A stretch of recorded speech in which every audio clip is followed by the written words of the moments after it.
So good evening, everyone.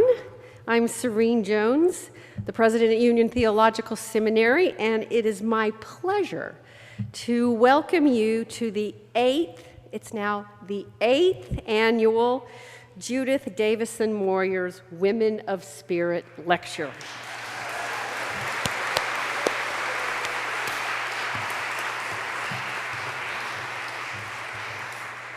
I want to say a special word of welcome to all our friends across the country and around the world who have tuned into our live stream to watch as we honor activist and civil rights leader Dolores Huerta. I'm also glad to look out into the audience and see so many of you for whom this lecture has become an annual pilgrimage to Union. So it's wonderful to have you here. And it's truly an honor to be in the presence of one of the most influential labor rights activists of our time. Dolores Huerta was an equal partner in the founding of the United Farm Workers Association with Cesar Chavez and was one of the architects behind the Delano grape strike and boycott. Tirelessly leading the struggle for racial and labor equity, Huerta has also evolved into one of the most defiant feminists of the 20th century, and she continues that struggle today. We've seen it here at Union last night and today's worship service where we constructed this altar in her honor to the struggles of which she has been a part, and now generations of Union students find themselves a part. She has been a passionate champion for all oppressed people, and she's always tied this solidarity to harsh critiques of the materialism and the greed that force people into poverty, and exposes along the way the moral bankruptcy of those who profit from misery. Her life remains, for all of us, a picture of what it looks like, actually an action hero video of what it looks like to answer God's call. We're honored to have with us tonight some special guests. We welcome Paulina Strasburger, who is the Political and Educational Affairs Attaché at the Consulate General of Mexico in New York. We're also thrilled to have here Loretta Martinez. Loretta is the General Counsel and Vice Chancellor of Legal Affairs at the City University of New York. I'd also like to acknowledge our own board chair, Dick Dunham. And I know there are so many others to welcome, but I'd like to say finally a word of thanks to the Latinx Student Caucus and to all the Union students who share Dolores's commitments and are working for a better world. Would the Union students in the audience just stand for a moment?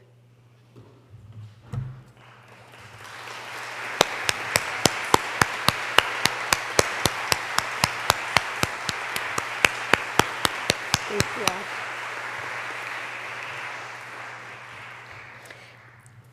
To everyone else gathered here, if you need inspiration in the midst of these very troubled times during our reception, find a Union student and hear about what's going on here.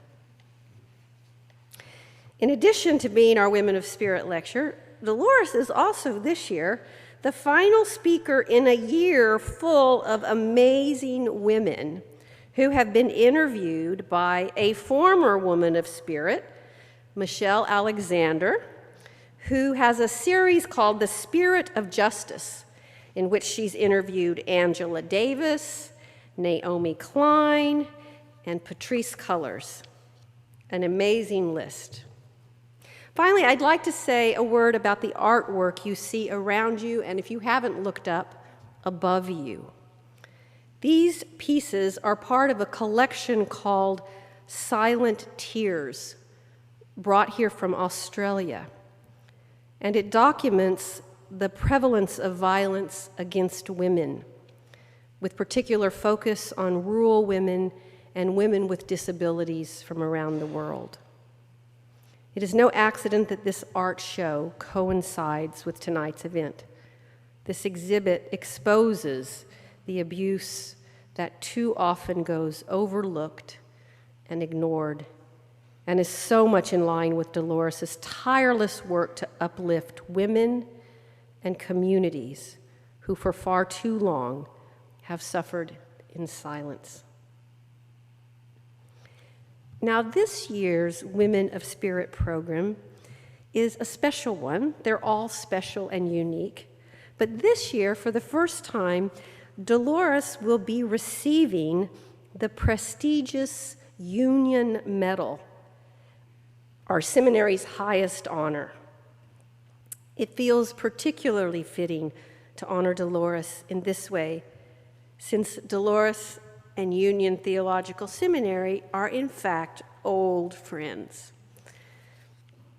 We didn't realize this actually until last night, but when she arrived in New York in 1968, 50 years ago, on board a bus full of California farm workers to begin organizing the grape boycott in New York, she found great support among Union's faculty and students.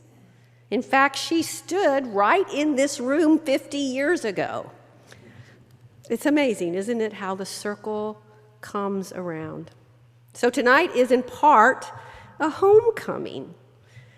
Dolores, we hope you know that you are always welcome in our halls. Indeed, your spirit is alive here, having inspired generations of civil rights and labor activists. Your life embodies our mission. So at this time, I'd like to invite the vice chair of our board, Bill Candelaria, to join me in presenting Dolores with the Union Medal.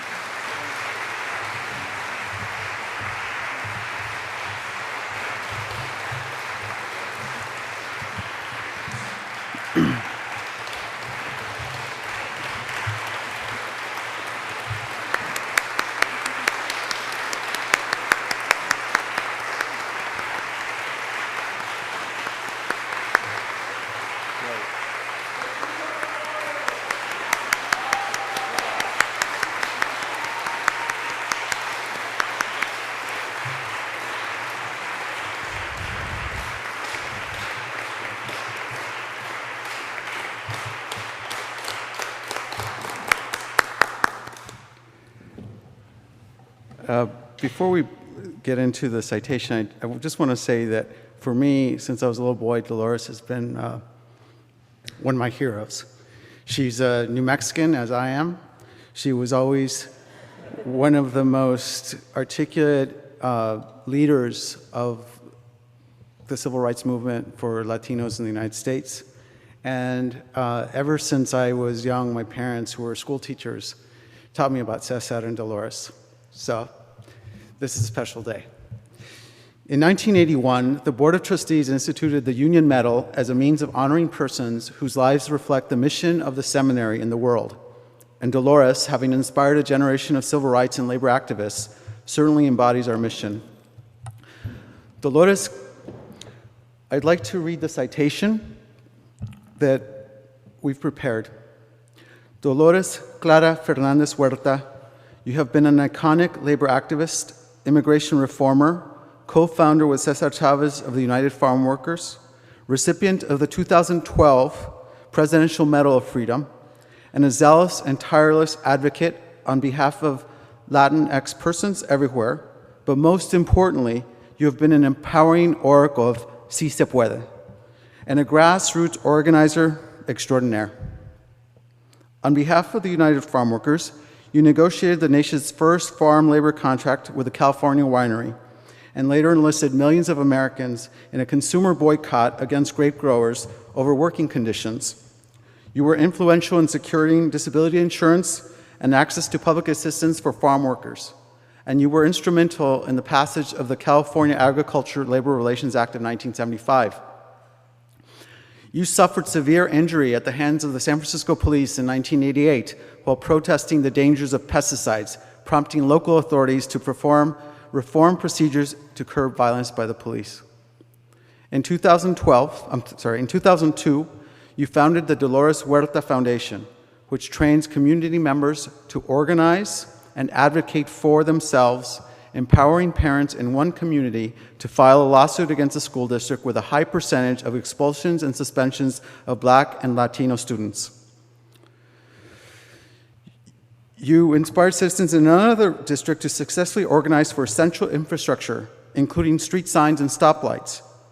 You have created space for the unheard to be heard, the inconsolable to be comforted, the beaten down to rise up, and the disenfranchised to discover their own innate wisdom.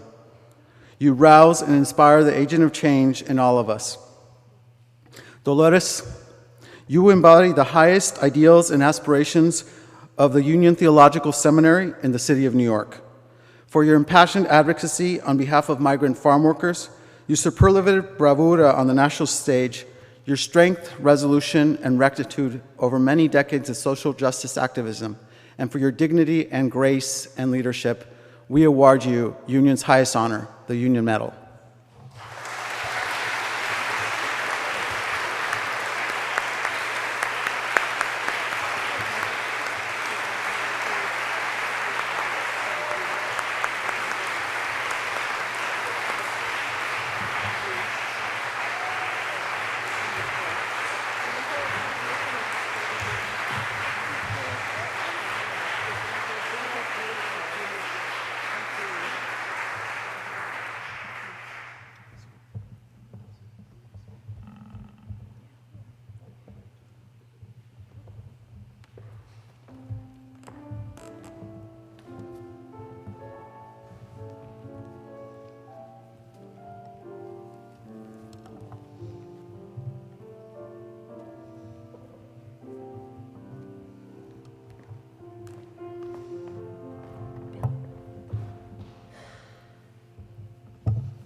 Okay. Now, it is a really great honor for me to have the opportunity to introduce Union's very good friend and the esteemed namesake of this annual lecture series, Judith Davison Moyers.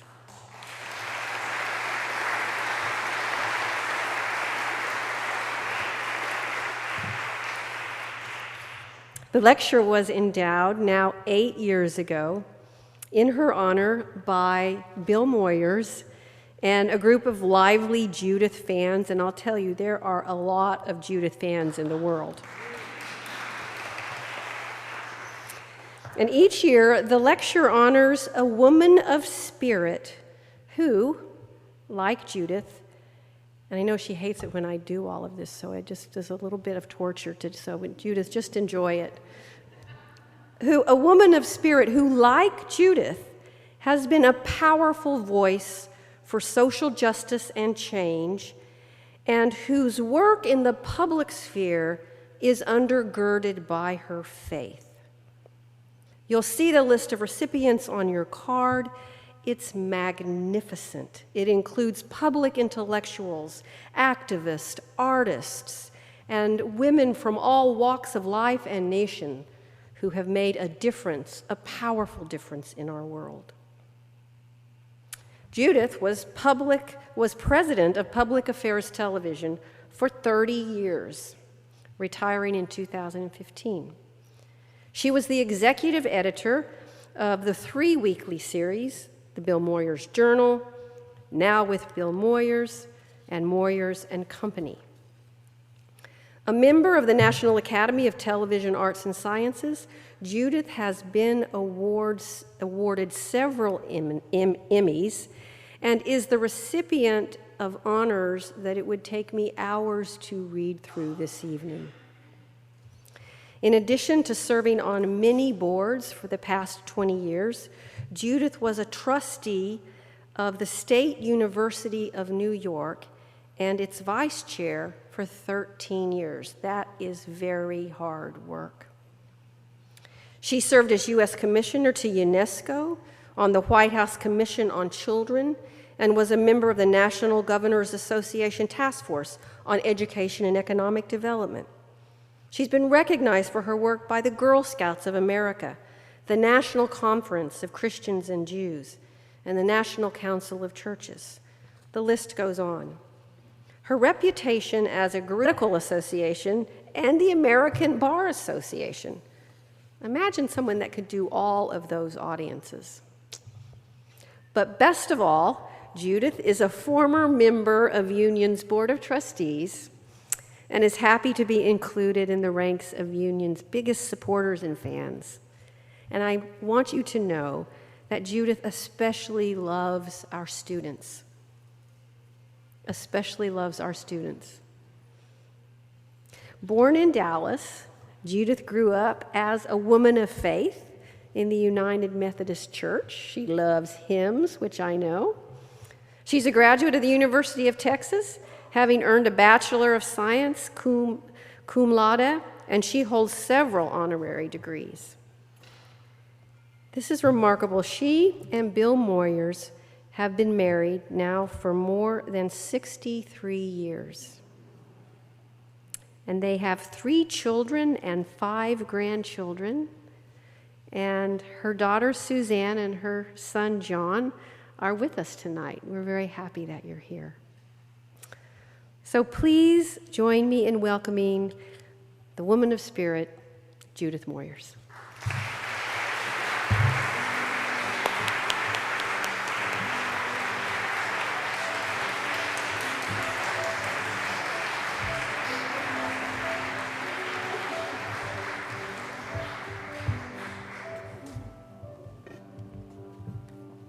Thank you, Serene. If I last much longer, they're going to have to bring me in here in a wheelchair. That's okay. And thank you, Bill Candelaria. I had the privilege of serving with Bill for a little while on the board before I left the board. I'm so pleased that my daughter Suzanne and my son John are here with us. As Serene said, Bill Moyers endowed this lecture for me for my 75th birthday, and it's my best gift I ever got because I have the delight of getting to choose each year's Woman of Spirit. This is a difficult choice because women all over the world are leading the way and showing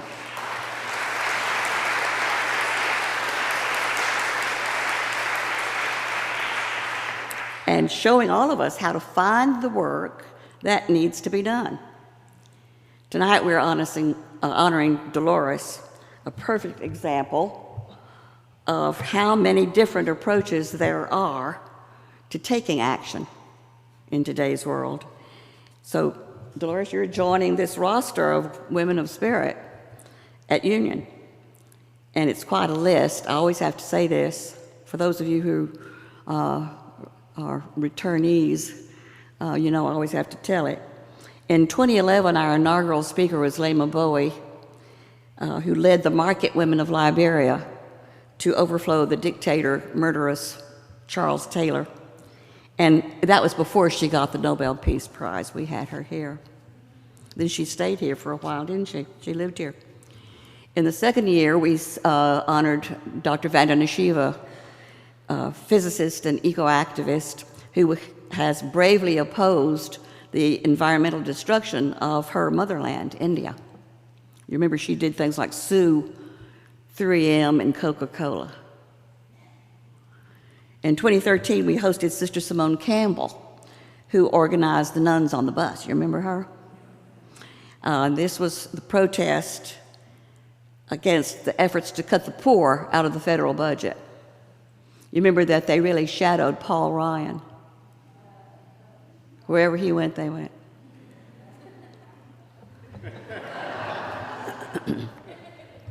Pulitzer Prize-winning author Marilyn Robinson lectured in 2014 to an overflow audience on the spiritual battles that rage at America's heart.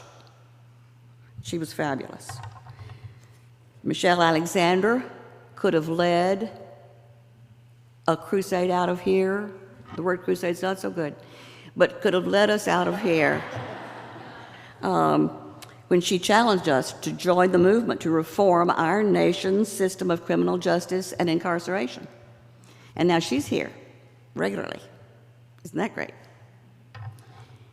And in 2016, we had renowned atmospheric scientist Dr. Catherine Hayhoe, who spoke about climate change, global warming facts for faith-based decisions. She is the daughter of missionaries. Her husband is a Baptist pastor. By the way, I'm a Baptist.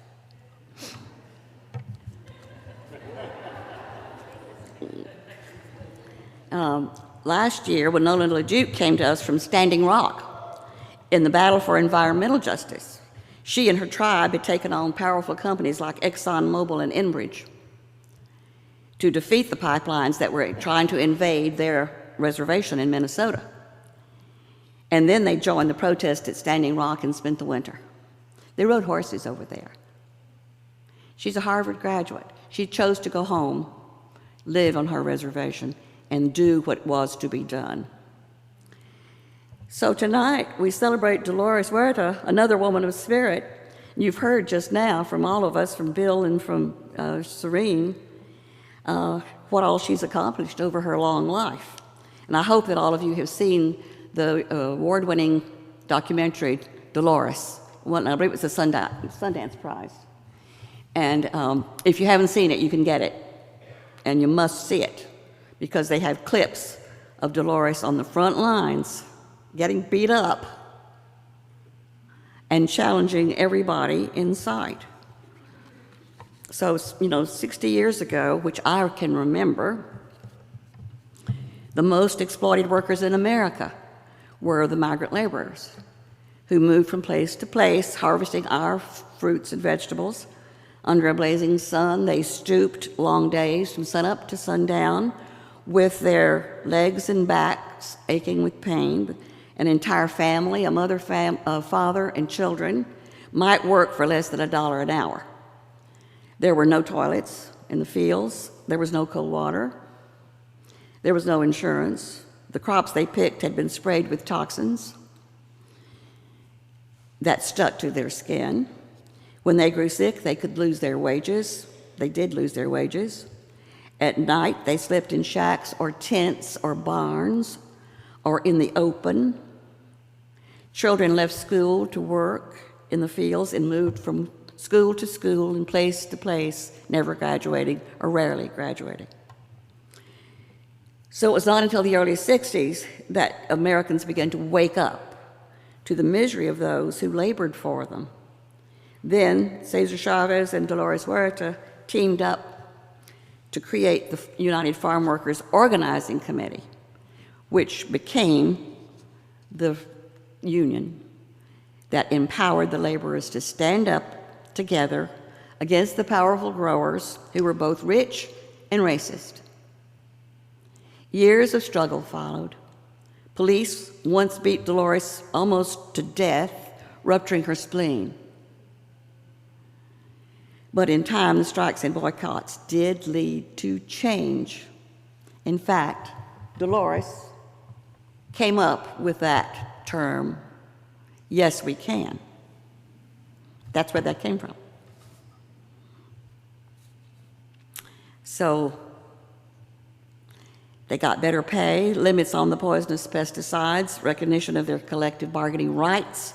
It was one of the great victories of working people in America. And that's why you're here tonight, Dolores, and we are reminded by you that resistance to oppressive powers began with a single woman or man calling forth courage from their deepest well springs. Because you don't go out there and get your spleen ruptured on bravado. And we have a special treat. Dolores has agreed to be interviewed before taking your questions. We've given that great privilege of interviewing her to an up-and-coming journalist, Bill Moyers.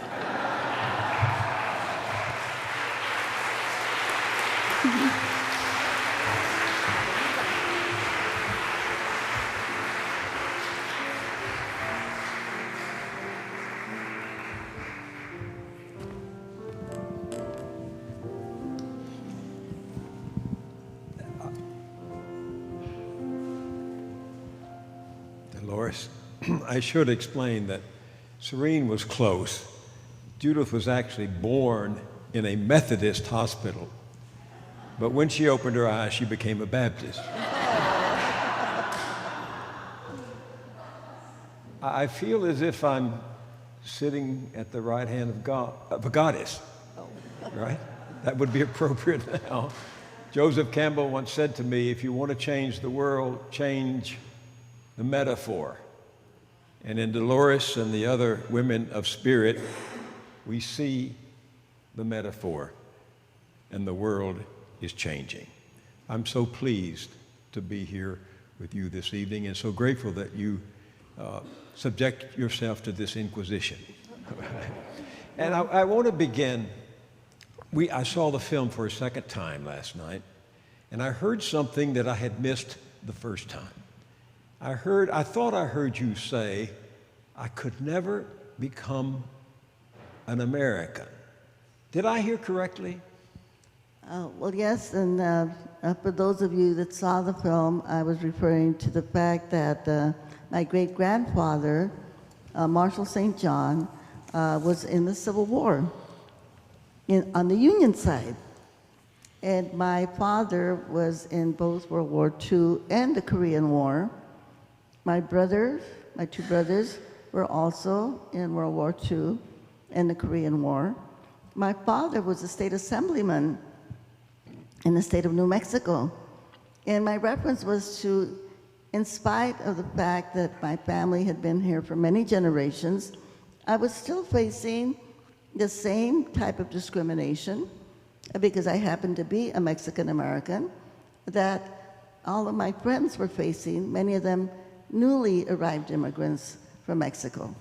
And being from New Mexico and having that kind of a background, because we like to say that we didn't cross the border crossed us, because we were here before the border.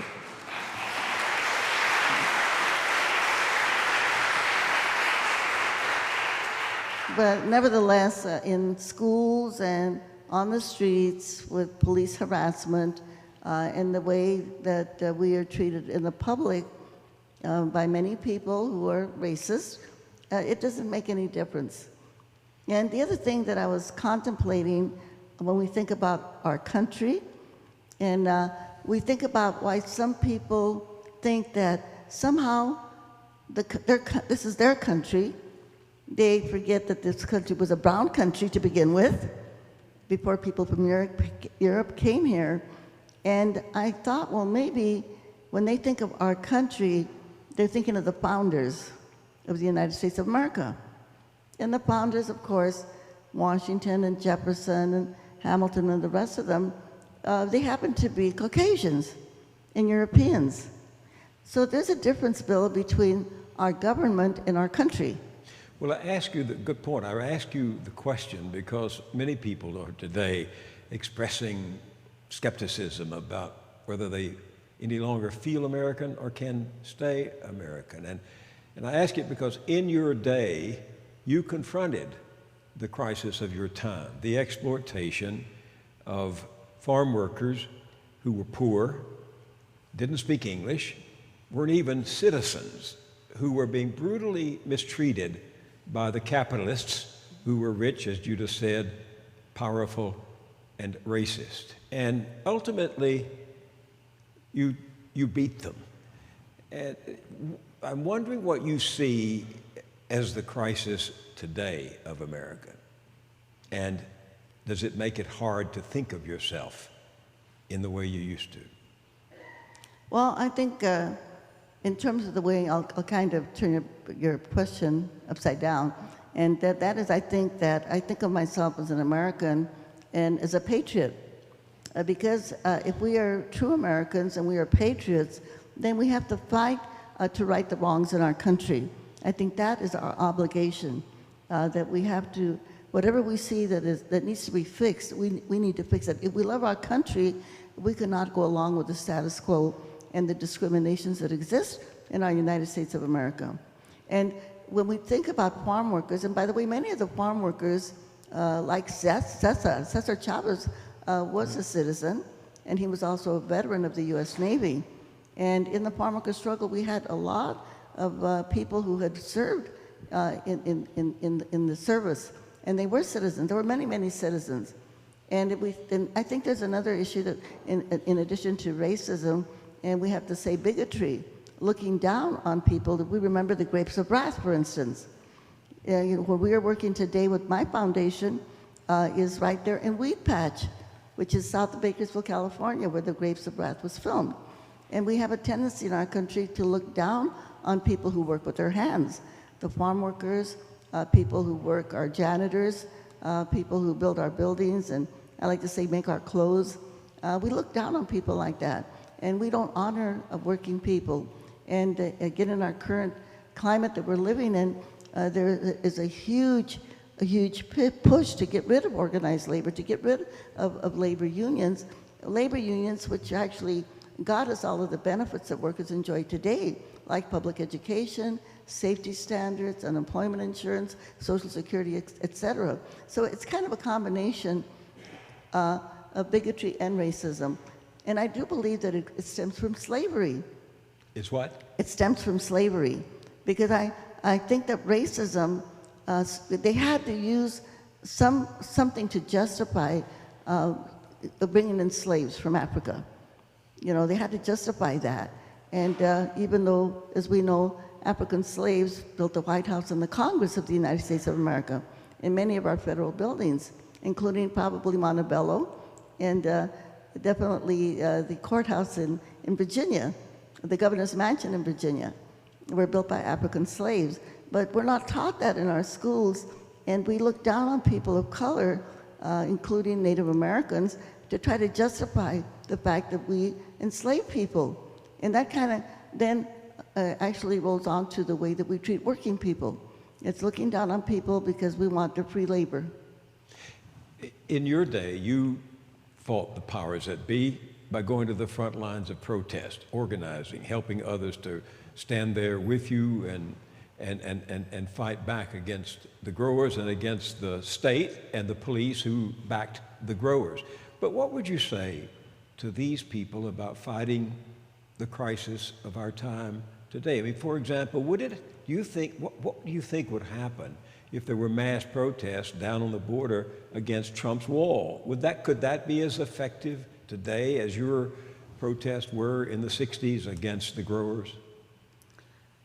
Well, I think the protests are good, and by the way, there have been protests on the border by many people protesting the wall on both sides of the border, the Mexican border. With no effect, though.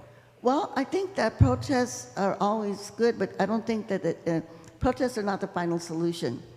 Protests really don't change anything. I think protests mobilize people, they educate people, they bring the issues to the public, but at the end of the day, the only thing that really changes is when you change policies. And the only way that you can change policies is by electing people to Congress and to our state legislatures, to our school boards, et cetera, that are going to make decisions to make better policies, more progressive policies. And I think that's the fix that we're in today. We've had a lot of protests, but we know if we think of it in terms of the gun control issue, we have a lot of young people that are protesting the use of the misuse of guns, but the type of legislation that they're offering is very minute, so that we know we have to do a lot more. When we think of Black Lives Matter, young black people they keep continuing to get killed. We had a young man in Sacramento that was killed in his grandmother's backyard who wasn't doing anything. This just happened within the last couple of months. And police and the reason that police can keep killing people is because there is in the law a clause called reasonable cause. And if a policeman believes or has reasonable cause to believe that his life is in danger, then he can kill somebody. And unless we change that legislation, then police will never be prosecuted when they continue to kill people. So we have to change the laws, and the only way that we can change the laws is by electing progressives to all of our public offices to make sure that we can change the laws. I'm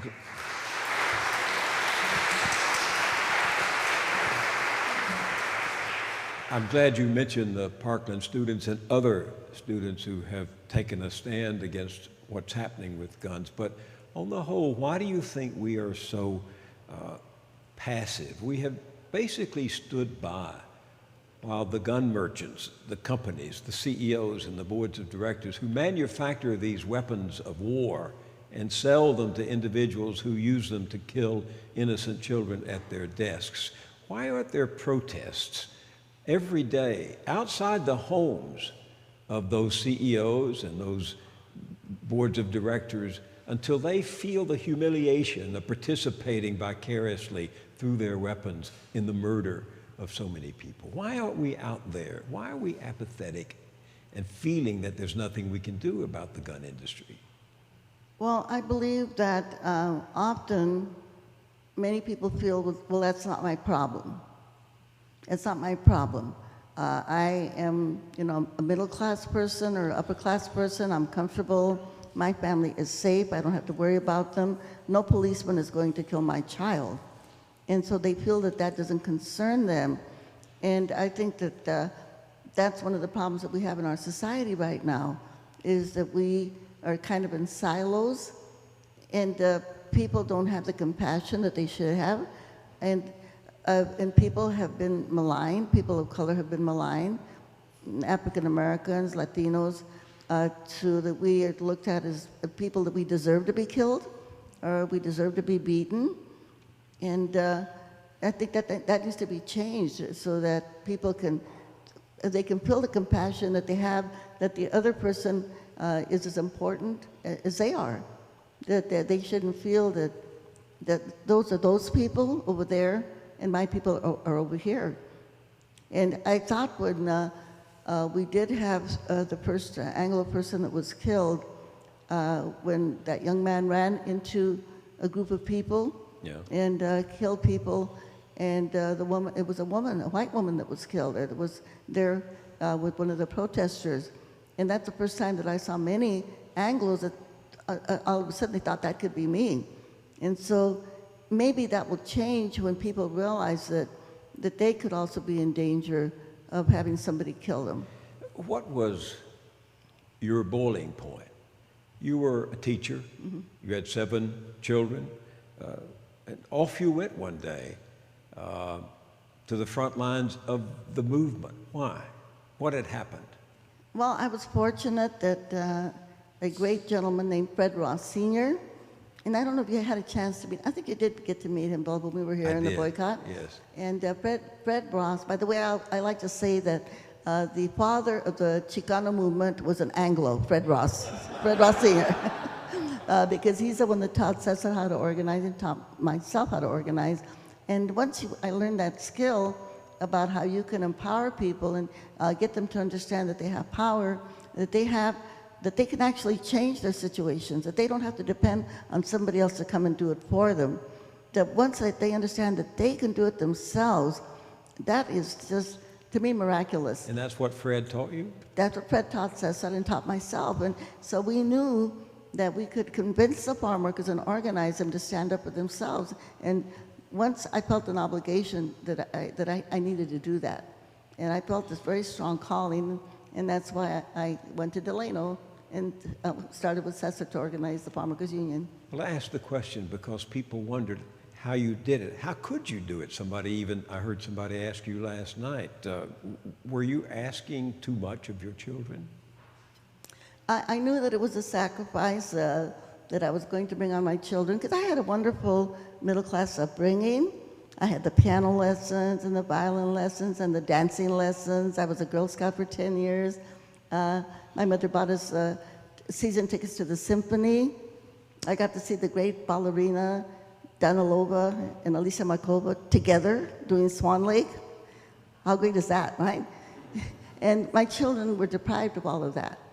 But I think, on the other hand, they had the kind of an upbringing that you can't buy because of the experiences that they had growing up in the movement. So it was a But trade-off. were they resentful for a while? I mean, Not really, because my children grew up in the movement, you know, and in fact, my kids actually, unlike the movie, the documentary. unlike the documentary Dolores, when you see that, it looks like I abandoned all my children to come to New York. As a matter of fact, all of them came with me, except one, Maria Elena, who stayed with the babysitter who loved her. And this woman had a lot of foster children.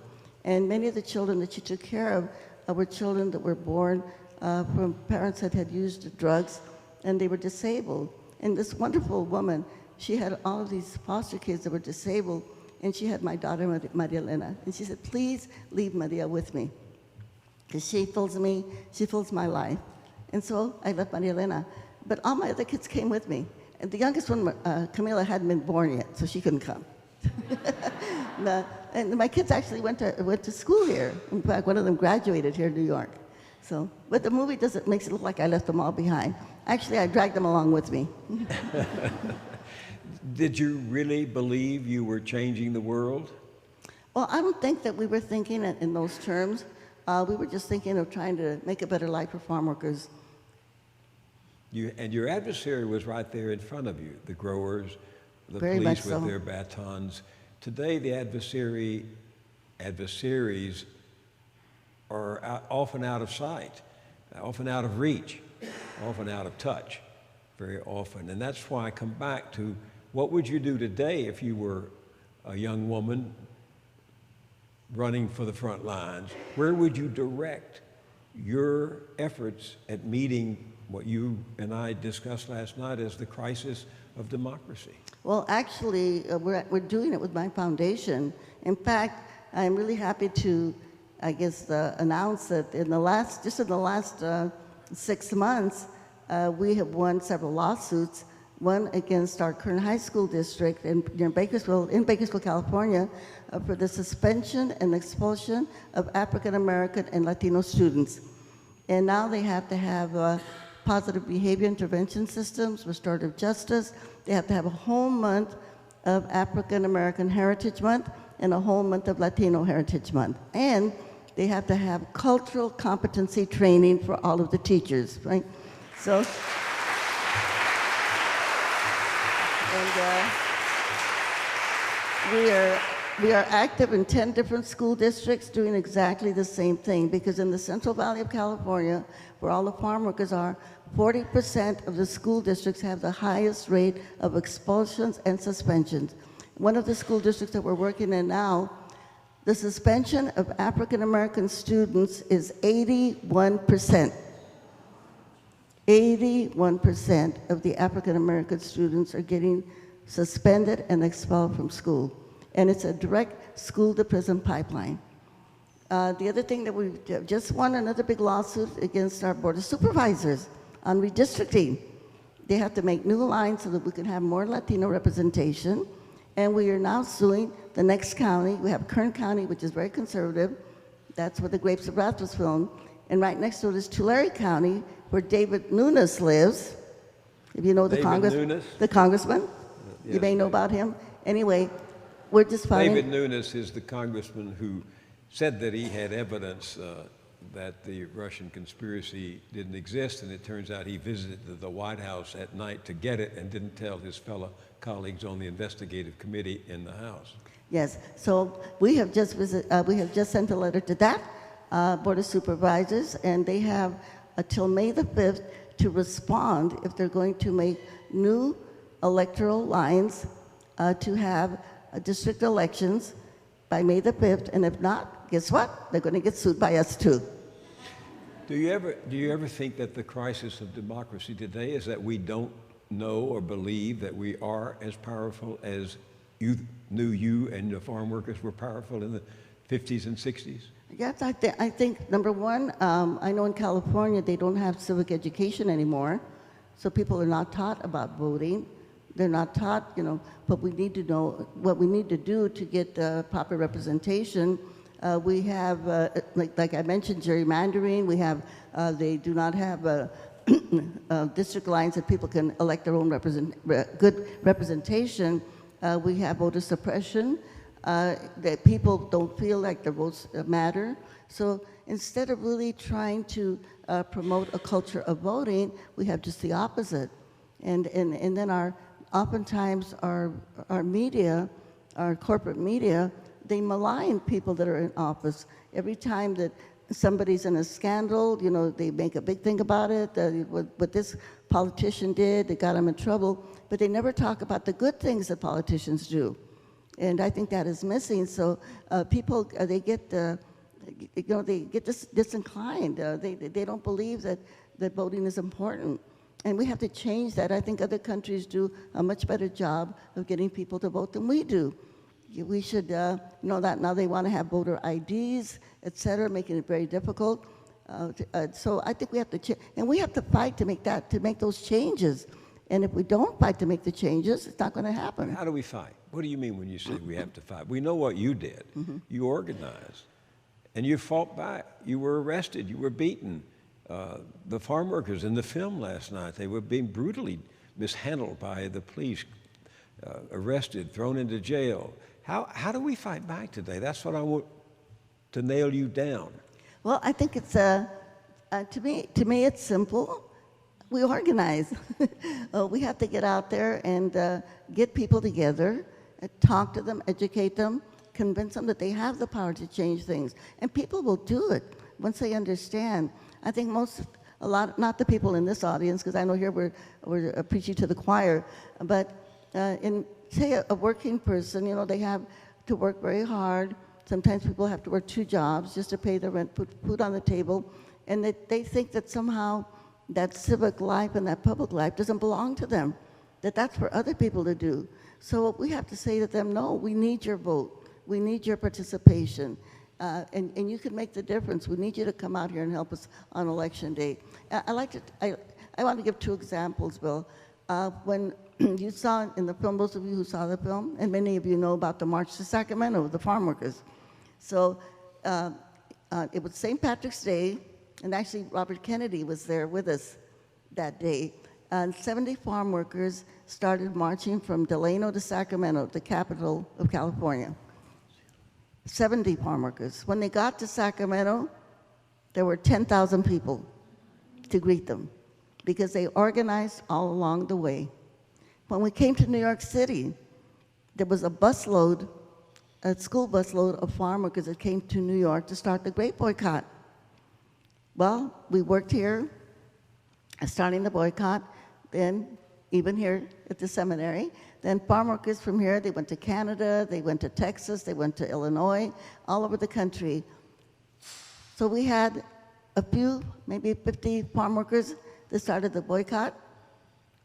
But before we ended the boycott, including many of you in this room, we had 17 million people that didn't eat grapes.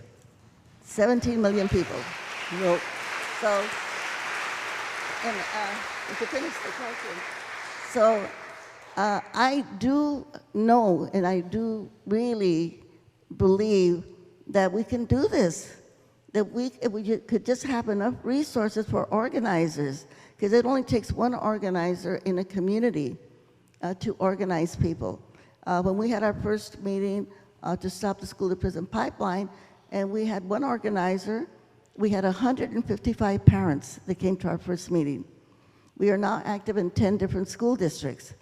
And because one organizer to a community can organize. In fact, when we did the boycott here, we had one organizer in Manhattan, we had one organizer in Brooklyn, we had one organizer in the Bronx, one organizer in Queens, one in Long Island, and one in Westchester.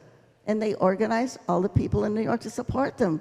The problem is that we don't have resources for organizers. I think you'd be very pleased with many women in New Jersey we know who have been organizing to hold sit-ins in the offices of incumbent and recalcitrant members of Congress who have been overzealous in their support of bad things happening in Washington, and many of those representatives, several of those representatives have announced that they're not going to run again for re-election. So that kind of organization does make a difference.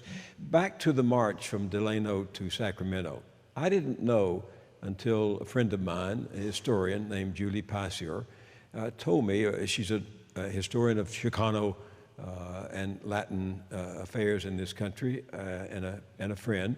She said that march was really a peregrinación, a pilgrimage, and of course we saw in the film that the dominant image was Our Lady of the Guadalupe.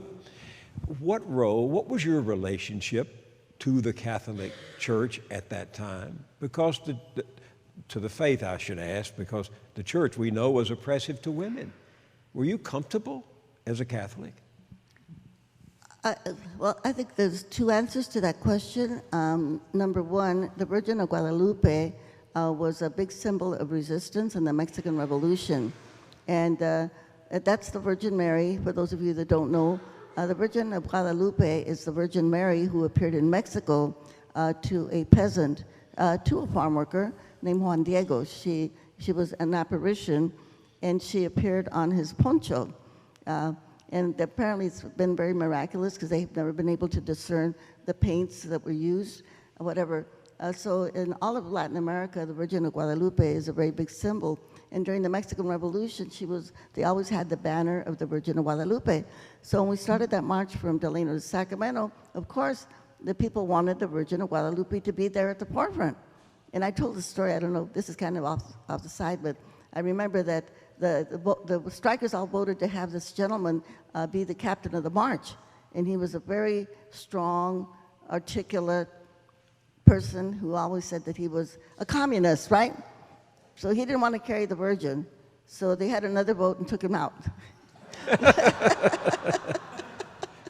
So they elected somebody else that was willing to carry the Virgin. But Catholicism, and especially back in the 60s, as you know, the Catholic Church was very, at that point in time, here in the United States and also in Latin America, was in the forefront of you might say, standing with people that wanted revolution. Liberation and theology. The liberation theology. The power of the powerless. Yeah, I think we can't say that about the Catholic Church today, okay? But then they were there, and so people felt very comfortable. And we had many seminarians. The bishops were very active in supporting the Farm Workers Union. And we, everything that we did, because people were so poor, we didn't know whether we were going to be able to accomplish what we were trying, so we had to depend on a lot of faith. And a lot of faith. A lot of faith, yeah, faith and prayer. And of course— Do you still pray? Yes, I do, actually. Yes, I do. But also, Cesar and myself, it was interesting, when I met Cesar Chavez, I had no idea that he was also very much a devotee of Gandhi. He had read everything that he could find on Gandhi, he would read that. And he did it, so many of the things that we did in the Union were fashioned on Gandhi's work, like the marches and the fasts and the nonviolence, and that was all kind of part of the culture. Someone in the film says the FBI knew that Dolores was dangerous. Were you dangerous? I didn't think so. Were you ever tempted to violent tactics in response to the violence that was directed at you and the workers? No, because that was the whole thing. We knew that we were going to be met with violence because that had always been the history of farm worker organizing. Even before we started our union, about 9 farm workers had been killed in the valley, Central Valley of California, trying to organize back in the Steinbeck days. And then after, of course, when we were organizing, there were 5 additional farm workers that were killed from our union, from the Farm Workers Union. But we had, at the very beginning, when Cesar and I planned the union, that was one of the things that we said it had to be nonviolent, because we knew there was going to be violence, because that was the history of farm worker organizing. And Cesar very strongly felt that if we started to use violence also, there would be many people that would be killed. And that was wrong. And so every time that one of our martyrs was killed, we would do a 3-day fast. Cesar asked everybody, fast for 3 days. and we did. And, he made sure that he was very, very principled on that issue. And in fact, the issue of nonviolence extended not only to physical, but to verbal violence. He said that gossip, and in Spanish we say chisme, was very dangerous because when people gossiped about each other or undermined each other, that would really undermine the organization. Is there anything we don't know about your relationship with Cesar Chavez? For example, were you competitors in an unspoken way? I didn't think so. I think the problems that we had, Cesar and I, is that I believe it was the way that women think as against the way... It's still a problem. Yeah, against the way men think. And I have a couple of good examples. One of them was about the grape boycott. Cesar wanted to boycott potatoes. And I told him, Cesar, when people think of potatoes, they don't think of California, they think of Idaho, right? So that's not gonna work. Then the other one is when I did the boycott here in New York City, I started taking on the small independent stores. Then I went to the middle chains like Walmart, and then went to the bigger chains until we could get all of the grapes cleaned up from Chicago to New York and from Florida to Canada. And then I had to go back to California because they were still boycotting the biggest chain. So they took the macho approach, right? We take on the biggest chain. And so I had to go back to California, and then I did the same tactic I did here. And guess what? We won. We won the boycott. Is it? You remind me of that scene in the film, which I said I saw a second time last night. Each time I saw it, I winced at that policeman who was using his nightstick to press it again and again and again into your body until you fell and disappeared below the feet of the crowd. When you became conscious again in the hospital, did you know that you had nearly died? Oh, yes. Yes, I did. And I have to say that if it had not been for a young intern at the hospital, a young gay man, I would have died because I was bleeding internally so nobody could see what was going on. And he saw me and he said, "Oh my God, you look horrible." He said, "I'm going to put me on the gurney, and I'm going to put you right in the path of the doctor so they can't miss you." And sure enough, the doctor came and tripped over me, and then he said, "I think this woman is in bad shape." And that's the last thing I remember, those words. Is it true that your first words when you regained consciousness were boycott Safeway? I think what I said was actually boycott grapes because this is, and this doesn't show up in the movie, and I'll tell you why, because Cesar had just done a 36-day water-only fast. And so, then Cesar went away to rest, and we said, "What are we going to do now?" We said, "Well, let's go back to another boycott." And this is on the issue of the pesticides. On the issue of the pesticides, because the last fast that Cesar did was to bring attention to the American public about the poisons that are on our food. And the other thing that they left out of the documentary is that George Bush, before he went to San Francisco, you've got to see this film if you haven't seen it. It's got some incredible footage in there. But the last, George Bush had a press conference, George Walker Bush had a press conference in Fresno saying, "There's nothing wrong with pesticides. Our government is taking care of us, and all of these people, like the farm workers that are saying there's something wrong with pesticides, that we were just lying." And so that's why I ended up in San Francisco, just to say, no, there is something wrong with pesticides. Pesticides are killing our children, the farm worker children, and the farm workers themselves, and poisoning the American public. We have the highest cancer rate in the world in the United States of America because of these poisons that they continue to put on our food. And I tell you, it still goes on. It seems like just yesterday we produced a film, Judith and I produced a film called Pesticides in Our Children's Food, and this was the late 80s, and it was still happening. By the way, is Janet McGilvray here this evening? She was the executive producer of the film who was here last evening when we screened it. She couldn't come tonight. So did you have an epiphany?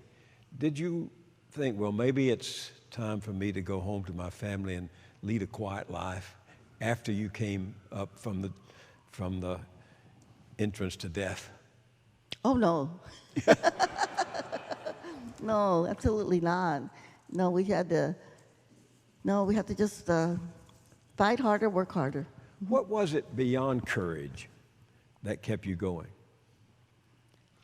I think the thing that still keeps me going, even then, the thing that keeps me going is that I know that if we can reach more people and we can convince them that they have the power to change things, that they have the power to make our world a better place, and the more people that you can touch, to me it's almost like magic.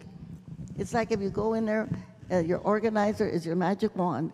You send them into a community, you start getting people together, you talk about the issues, and you get them to commit to volunteer and to do the work. Then you have a transformation of the people themselves and the communities that they work in, and we can make it happen. So I think it's almost like magic sand, that we could take it and throw it on people. You have power, you have power, you have power. And people see that and they know it.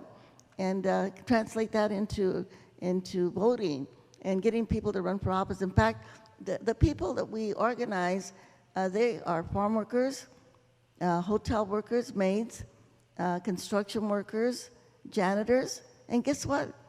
They have gotten themselves elected to school boards, recreation boards, utility boards, water districts, and city councils. Even though they never went to high school, never went to college, because they're intelligent and they can make good decisions, and they can fight against the corruption that we have in our communities. I'm still not satisfied that I know what is the wellspring of all this. I mean, you're how old? 88. 88.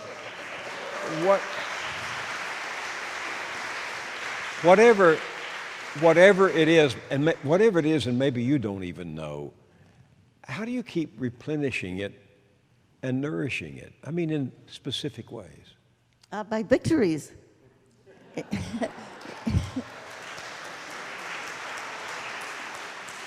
Yeah, by seeing the people that we empower. And I mentioned this last night, but one of the things that I learned is that leadership cannot be taught. Leadership can only be learned. And the way that you learn to be a leader is by doing the work, by going out there and volunteering. And as you get out there, you get engaged and you participate in civic engagement, in confronting public officials, on passing the petitions, on getting people to register to vote, getting people to vote. You become a leader.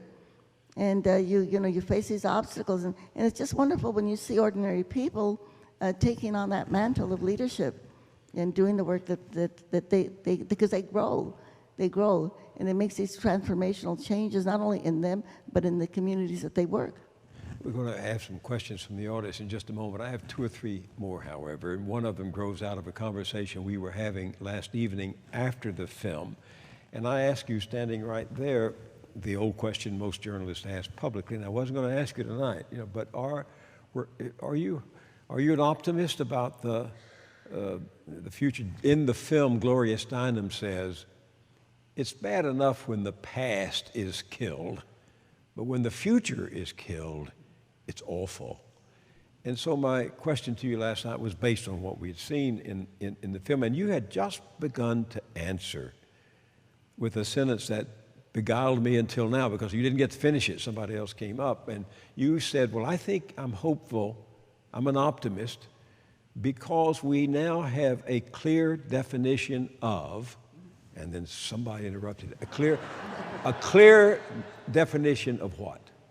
Well, people of color, all of us in the room, have faced racism continuously throughout our lives. Women in the room have faced sexism throughout their lives. And often we don't know how to confront it or how to handle it. what we now see is that the racists have exposed themselves. We know who they are, and they're proud that they're racist, you know. And I think it's good because they're identified. They are identified, and the same thing with misogyny, sexism, homophobia, etc. And once something is identified, then you can do something about it. I liken it to having a sore on your arm, and you really don't pay attention until it gets red, ugly, and orange. And then you know you've got to heal it, right? And so I think now in our country we will realize that this abysmal ignorance that we have in our society of racism and misogyny, you know, homophobia, bigotry, that these are issues that have to be addressed because they are going to bring down our country. And because we are such a powerful country that it also affects the rest of the world.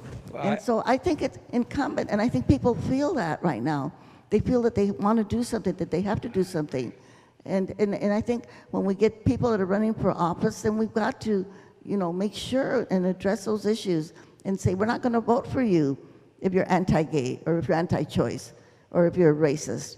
I think it's coming home, I think, as was it Malcolm X that said, chicken's coming home to roost, Coming right? home to roost. Yeah. I often wish I had another 84 years to live because I grew up in the middle part of the last century during a time of great whitewashing of American history. My 10th grade civics teacher, whom I love, Valerie Harrell, imagined United States senators wearing togas like the Roman Solons did. And you know, we had the great heroic stories, Davy Crockett and all of them. I now see that we're living through the beginning of the great scraping off of the whitewash. We're pulling it off American history so that we can see ourselves as we really were and are. And I find that hopeful because Judith and I went to the University of Texas with the motto across it, you shall know the truth and the truth shall make you free. Doesn't always, but this is one time when I think the truth might enable us to see ourselves in a different way than we did when I was growing up. And I think this generation of scholars and journalists and activists and students and others have a chance to get the record straight. And that will be the beginning of a new day. But I also said to a friend of mine on Wall Street, how do you feel about the stock market? He said, I'm optimistic. And I said, why then do you look so worried? And he said, because I'm not sure my optimism is justified. And I'm not either. But two more questions. When you gave up your personal privacy and life for a public organizing and protest, you loved to dance. And I'm always wondered, I saw all those wonderful photos of you and Cesar in the film, and you always both were so well composed and grounded and expressive in a gentle way, but never revealing of anything except I'm certain what I'm doing here. And I wondered, did the two of you ever dance together?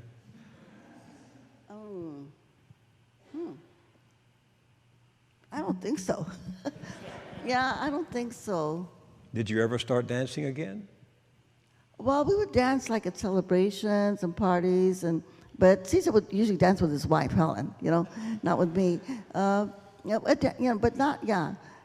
Well, the kind of dancing that I wanted to do was like the flamenco and the ballet and the things that I was learning when I was young. But I still like to dance a lot, and all my children like to dance, you know, so every chance I get, I do try to dance, every single chance I get. But I do want to say this to everybody. As you said, I'm 88 years old. I want to just encourage everybody to dance, okay? Because when you dance, your legs get strong. And as you know, as we get older, that's one of the issues that we have oftentimes is that.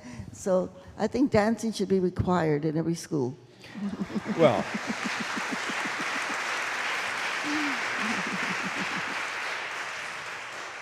Joseph Campbell also told us his favorite story. We began our series with it, was of the American religious figure who went to Japan to study Shinto. And after visiting a number of shrines and talking to a number of priests, he said to one of the senior priests, he said, I don't think I get your religion. What is your ideology? What is your theology? And the priest thought a moment and said, I don't think we have a theology. I don't think we have an ideology. We dance. And I have liked that, and I appreciate your answer very much. And I appreciate your presence, as I have for a long time appreciated your witness in the world. And when we have a few questions, after we have a few questions from the audience, I'm going to ask you to end this evening the way you did last evening, spontaneously. Remember that? I will. All right, let's have some questions then from the floor. Chang is first, I think.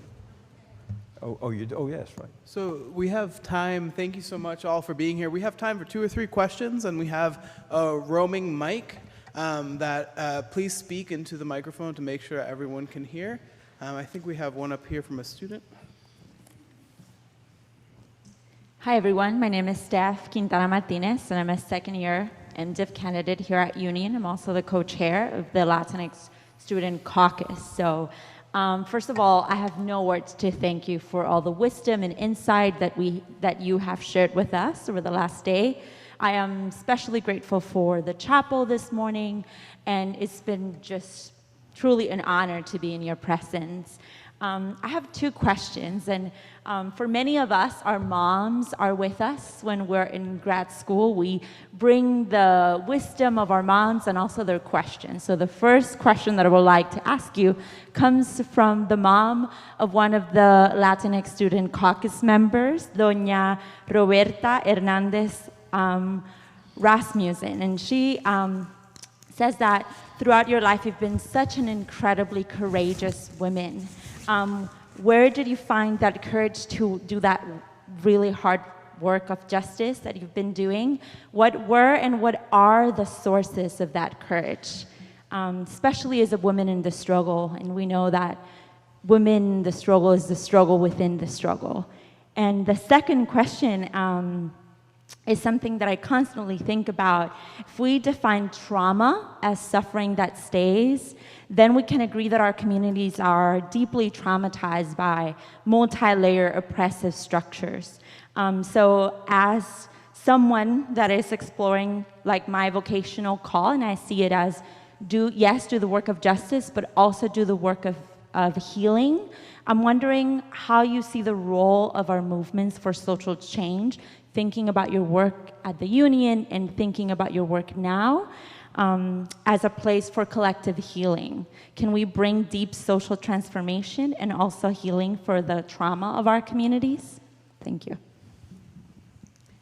I'm going to start with your last question first. I think that is exactly what we need in America. We need a healing.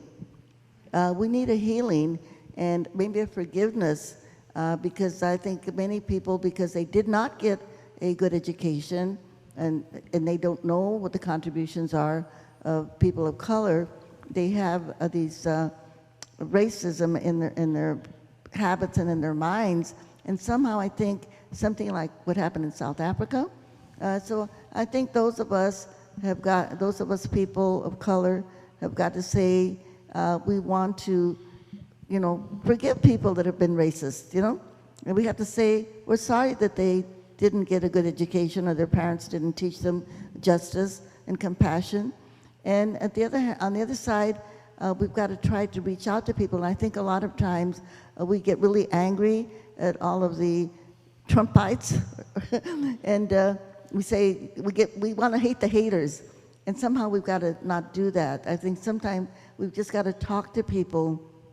And I remember right here in New York City when there was some young white men from Birmingham, Alabama, and they hated the African Americans. And we had a young volunteer who was also from Birmingham that was black. He was a VISTA volunteer. And every time they would see him, they would start singing, "Nigger, get out of my cornfield," and saying racist slogans.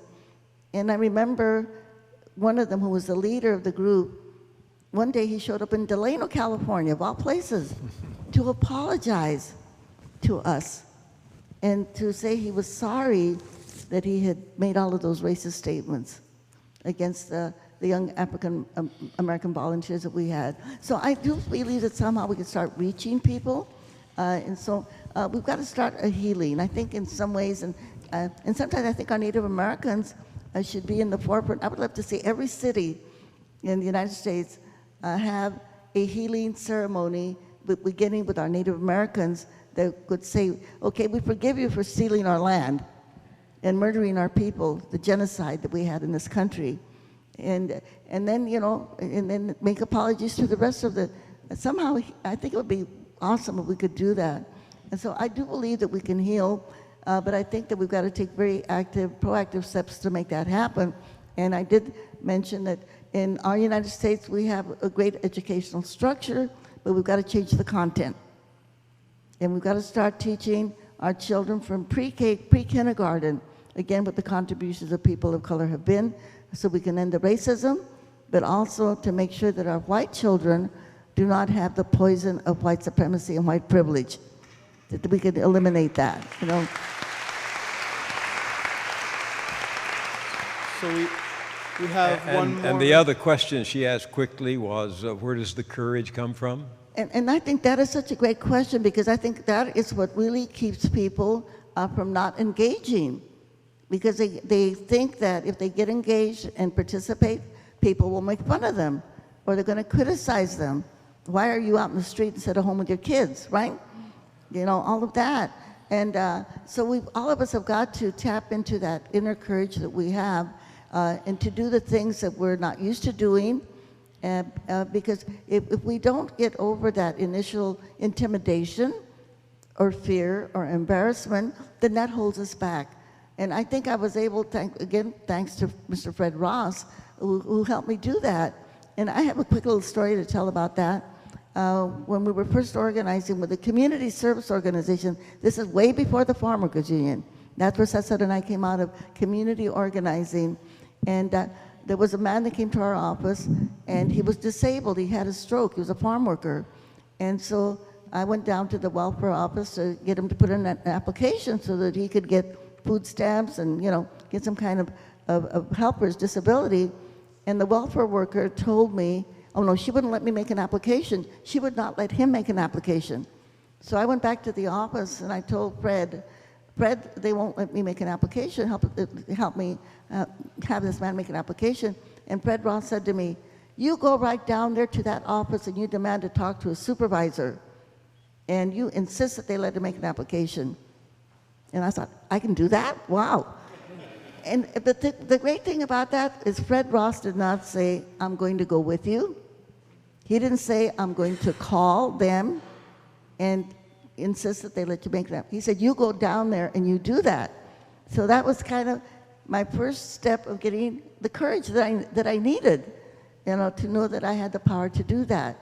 And I think that's the one thing that once we can tap into that courage that we have, and we know that we're helping other people or helping other causes, then that gives us, I guess, the entitlement that we need to know that we can go out there and help people and make changes, and that nobody can stop us. So I saw a question right there on the left.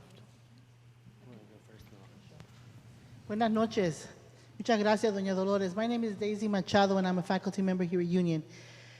You have embodied the phrase, si se puede, for a long time, for many decades. As you look at this new generation of activists and folks who really want to see the country change, when you look at many of them sitting here tonight, what 3 things would you tell them, si se puede, for the long haul, so that they can get to the goal, they can get to that final vision? Well, I would say, number 1, it's not a quick moment. It's not a Mac moment. It's a long journey.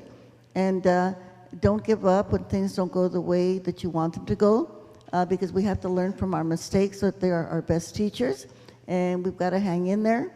The other thing is to always bring somebody along with you. Always invite somebody to join the cause, to join the struggle, so that we are constantly organizing, constantly bringing in more people. The next thing is don't give up. You know, don't give up when things don't go the way you want them to go. The journey for justice is a long journey. And the other thing is vote. Organize to vote. Go out there. And not just vote. We've got to go out there and campaign. And we've got to knock on doors. And I'm just going to add this in really quick. You do know that in New York State, farm workers do not have the right to organize. Farm workers do not have unemployment insurance. Farm workers do not have a decent workers' comp system. In many places, farm workers don't even have a day off. Kerry Kennedy has been working on trying to get the farm workers' right to organize. I think there's about 12 things on that list for the last 14 years. In New York State, you've only got 20,000 farm workers in New York State. And I think that every single person who is running for the state legislature should be asked, are you going to vote to give farm workers the right to organize in New York State? And if you don't, I'm not going to vote for you. I mean, it's disgraceful.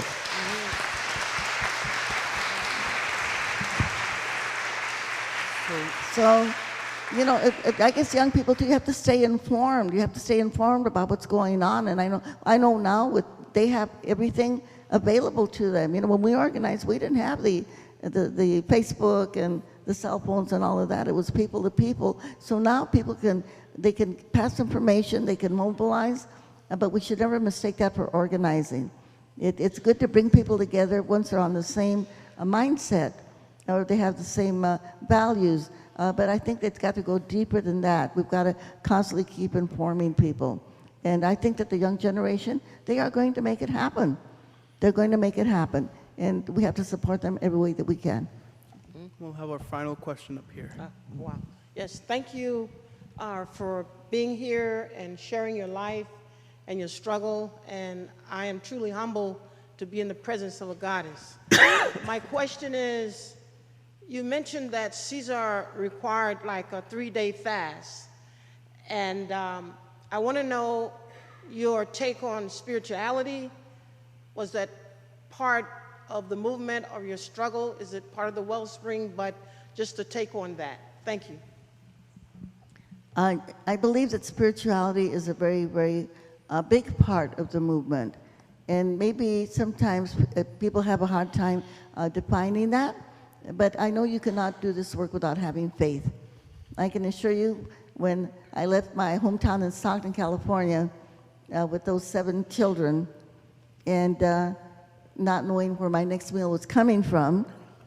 But then I found out that, hey, I used to go to the food bank to get food for the farm workers, so I knew where the food bank was, right? And so that's where I went to get the food for my children.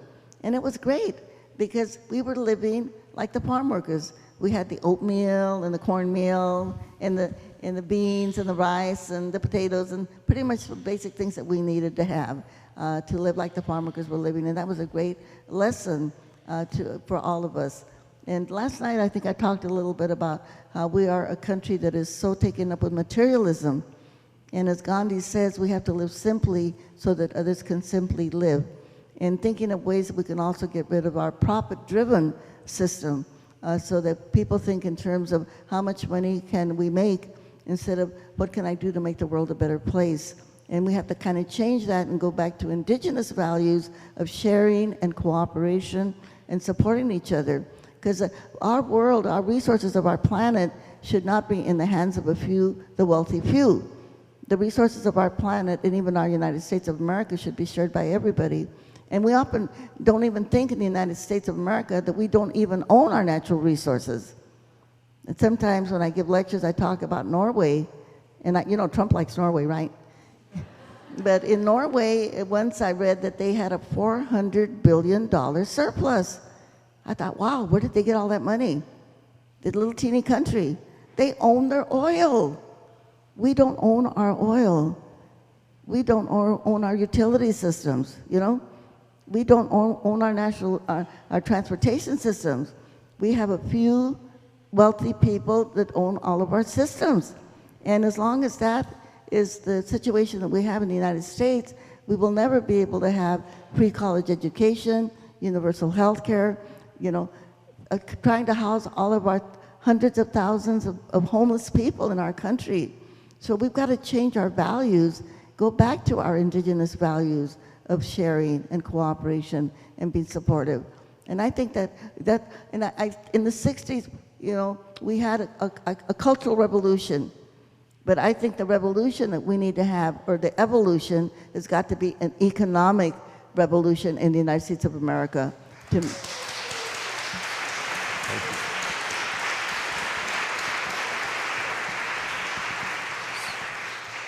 So we are extremely grateful to have you all here tonight. I want to give a quick thank you to the facilities workers that have made this place clean for us. Rudy, Jorge, Don Hugo, Anne-Marie, and many others. I want to give a thank you to the development staff and all those who helped behind the scenes to put this together. Kate, Kevin, Ben, all of you all that made this possible. And of course to Bill and Judith Moyers for your continued support here at Union Theological Seminary.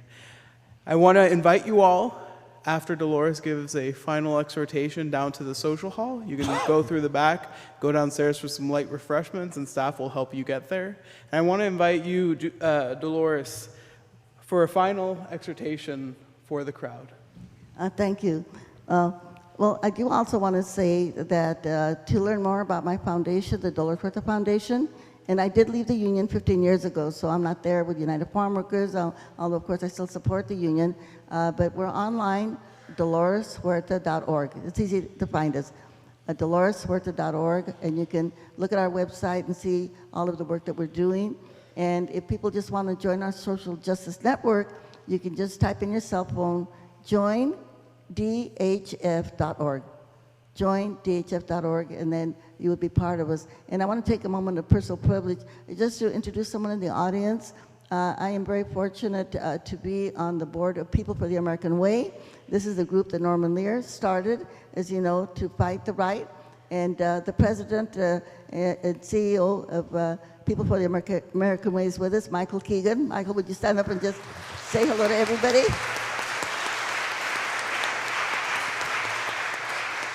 Yeah, he came here all the way from Washington because he wanted to share this evening with us. I also want to thank Bill Moyers because in those days of the farm worker struggle, in the early days, we had very few friends and very few voices.